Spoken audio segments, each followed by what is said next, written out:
I want to introduce Ward Spangenberg, Director of Security Operations with Zynga, and Rob Smith, co-founder and CTO of Mobile Active Defense, and Phil Agcaoili, who's the CISO of Cox Communications.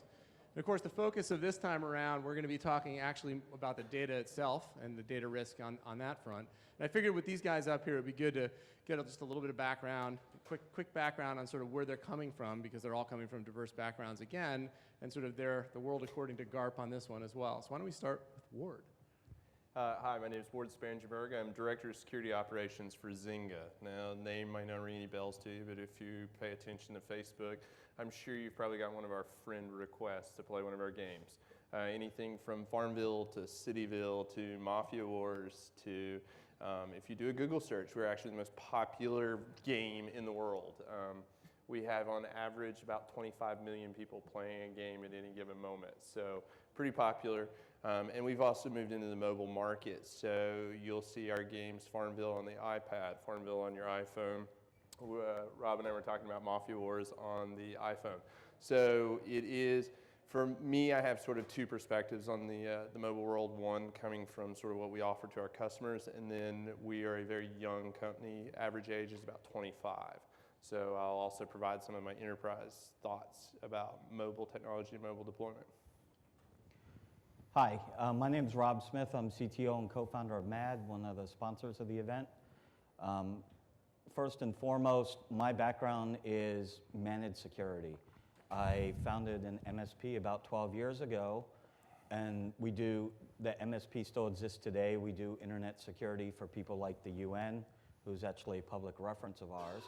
And so we saw this trend of the migration towards mobile. And as somebody said earlier, BlackBerry set the gold standard. And when Apple came out with these iDevices, it was clear that it was a consumerization of IT, that these devices would become prevalent very quickly because they had something that BlackBerry didn't, and that was the cool factor. Forget compliance, forget security, I gotta have the coolest, latest toy, something BlackBerry still to this day doesn't quite entirely get. And so we saw this need of the growth of the industry that eventually IT managers grudgingly would have to let these devices on their network. And even though the lower level employees have asked for it, where the real drive has come from is from the C-level down. It's the CEO saying, I gotta have my iPad, I gotta have my iPhone. You, IT, go figure it out. So as an organization, people have just blindly let these devices on their network without realizing what the real threats are. And of course, we'll talk more about that in length, but the real threats that everybody should be aware of isn't email, it's not websites, it's apps. I mean, email and websites are still the same old threat they've always been, but apps are the up-and-coming threat. Phil? Yep. Hi, my name is Phil Agcaoili. I'm the Chief Information Security Officer for Cox Communications. About a year and a half ago, I was protecting the fort over there at Dell in Austin, Texas. And I spent the last 10 years kind of defending forts. The last 20 years being on the vendor and the consultancy side. So I kind of, and before that, I probably was wearing the black hat with having fun as a kid. And at the end of the day, my perspective on all this is that the computing paradigm has changed, right? I mean, you look back in the mid-'70s, and what was the rage? Was it mainframes? Personal computers, right?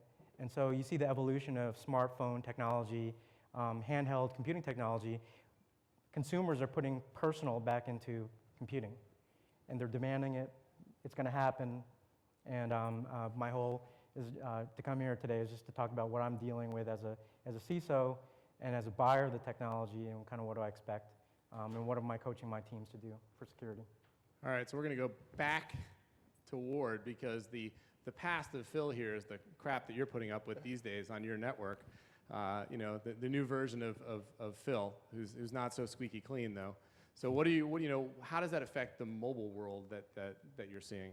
So today, I'll start with two different perspectives. So we'll start in terms of the enterprise side of the world that sort of kills me.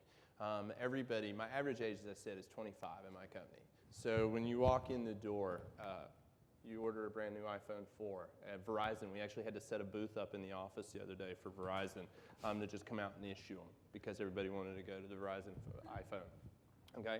So when you come in the door, we haven't, not officially, but we haven't bought a BlackBerry, I don't believe, in more than 3 months internally in the company. The only BlackBerries we're actually purchasing now are replacements for the C-level staff who won't give up their BlackBerry. Everybody who comes in the door today is going with either the new Droids or the iPhone 4s. So we live and breathe mobile. Now, okay, we live and breathe it. We obviously have mobile development. I talked about the Farm Bill. So the next sort of area that worries me or a great concern is how do you develop for these platforms? You have to create lab environments. Well, how do you create a lab environment on a carrier service that is not in your control?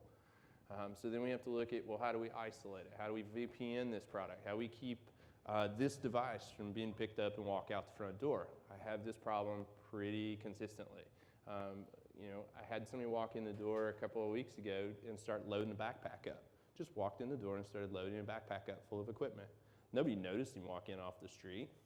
He just walked in an open office.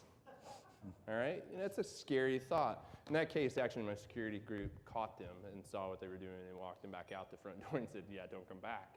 But those are the type of things. It's much easier to walk away with a mobile phone. I mean, how many days do you bump into somebody and walk away with a mobile phone? We're developing, as Rob was saying, apps. The app, if we're developing a new app, we need to be able to demonstrate it. We need to show it to our executive staff. It's running around on their iPad. It's running around on their iPhone. So they walk out the door carrying a new piece of technology we haven't released to the world because we're set up as a developer, and I have no control over it while it walks out the door. We're developing on multiple platforms. We're developing on multiple carriers. So obviously, as a basis, you could tell that we're probably a big AT&T shop and obviously a big Verizon shop. Well, there's another carrier out there. There's several carriers if we start talking worldwide. So we've got thousands of these cell phones sitting in our mobile lab from all these different carriers, making sure there's nothing particular about their carrier and how they interact with our environment. So again, how do I protect those devices? How do I keep them from walking out the door? So that's my concern there. Now for the customer side of the house, again, a whole new range of concerns. You have to trust my product. That's the biggest thing. So when our products roll, they go through the same process. Our mobile, we've had to hire app specialists in our application security side that solely concentrate on our mobile platforms.